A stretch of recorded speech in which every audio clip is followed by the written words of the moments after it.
When I was a sophomore in college, I noticed a palpable lump on the right side of my neck. It had a rubbery texture, and by pushing/pulling on it, I could feel that it seemed to be connected to something deeper toward the center of my throat. This alarmed me, of course, but my PCP chalked it up to a swollen lymph node, as I had recently had my impacted wisdom teeth removed and experienced some infection in my mouth from it. He told me to keep an eye on it to see if they went away over the next few months. Cut to 4 months later, the lump is still there, and I'm getting worried. After a round of herbal detox therapies at the urging of my mom and her hippie friends, to no success, I made an appointment to have my PCP take further look. He issued CT scans and an MRI of my head/neck, after which he nebulously diagnosed me with no, this word is really fucking my ass. Sarcoid. Okay, girl, what in the damn... I know, honey, it gets given SAT prep up in this bitch. Okay. Yeah, girl. Sarcoid. S-A-R... What in the goddamn Game of Thrones is this? C-O-I-D. I know, honey, no one knows what's going on. Okay, which is essentially inflamed tissue that becomes granulous. Okay, no, girl. Sweet babe, don't describe a hard word with another hard word. Granulous. This is a medical essay. I know, honey, it's like, this is not the fucking MD journal. Like, I don't understand. Okay. Inflammatory cells, so it's just inflammation. Can you look up what granulous means? It says inflammatory cells, granulomas. Granulomas. Honey, missed with that word. So is a disease characterized by the growth in tiny collections of inflammatory cells, granulomas. Oh, okay. Here we go. I am smart. Well, I don't know about that, but it hardens in the body. Nothing to worry about, and it should go away on its own, he said. Something didn't feel right in my gut, and I wanted a second opinion.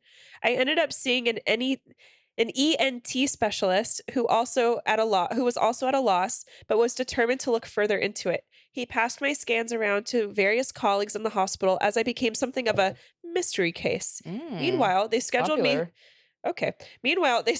for an outpatient surgery to remove the lump and do a biopsy. Less than 24 hours before I was scheduled to go in for this procedure, I got a call from a head neck surgeon, a colleague of the ENT specialist, who told me he had a proper diagnosis and wanted me to come into his office. He told me the surgery was canceled. I was absolutely terrified and called my parents, who drove me to the appointment. I went back to his office alone, and he told me he was 99% sure that I had thyroid cancer. Jesus. He deduced this. Okay, not deduce. He deduced this from my from my CT scans, which showed the mass in my neck was connected to a small nodule on my thyroid. He was surprised that so many of the other doctors and surgeons missed this when reviewing my tests, especially considering one of them was a fucking cancer surgeon. After a very uncomfortable needle biopsy, it was confirmed that I had stage 5 papillary, whatever, thyroid cancer. Jesus! Bitch.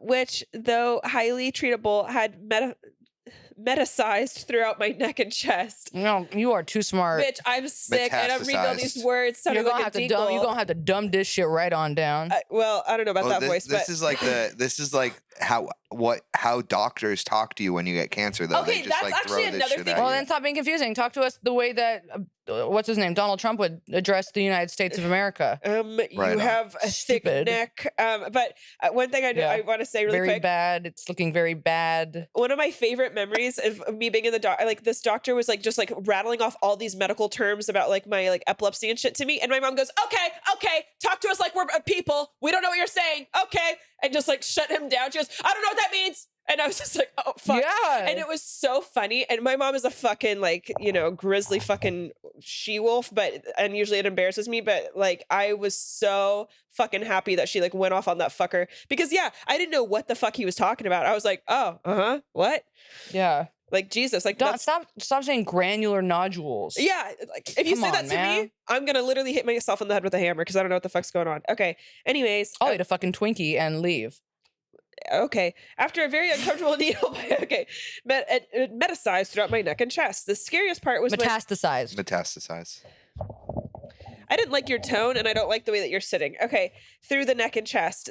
Stop just looking at yourself in the monitor and pay attention. Well, you don't when look I'm at my reading. pussy. The scariest part was that they had no answers as to what caused this cancer, and they suspected I developed it as a teenager, but because it grows so slowly, they didn't notice. I had an 8-hour surgery to remove my thyroid, all of the cancer tissue, and hundreds of lymph nodes.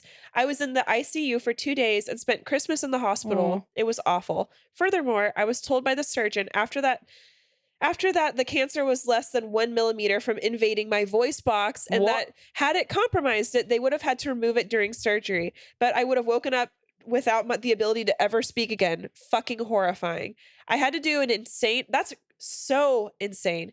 I had to do an insane radioactive iodine therapy after the surgery, where I literally ingested radioactive iodine pills and had to be isolated in a plastic covered room for 2 days. It's giving Chernobyl. To destroy any potentially remaining cancer cells in my body. Within the year, I had to have 1 additional lymph node removed just as a precaution, but I have now been cancer-free for almost 11 years. Yay! Yay! Damn, this is a fucking journey.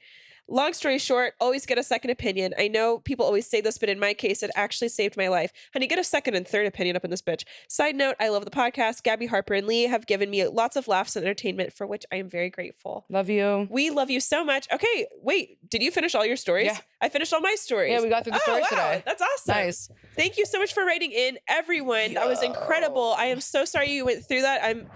Plastic room. I wish we could have seen pictures from the plastic room, but you wouldn't have a phone. So that's how crazy radiation is like, so she's taking these radiation pills, and it's so intense that they have to be like isolated. I don't know if it was a girl or boy, but yeah, it had to be fucking isolated.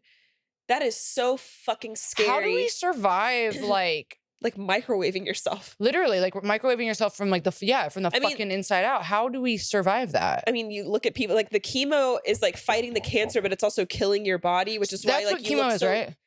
Essentially, yeah, it kills like all the cells, so it kills everything. Yeah. So that's why your hair starts falling out, your skin becomes translucent. It kills like all new cells.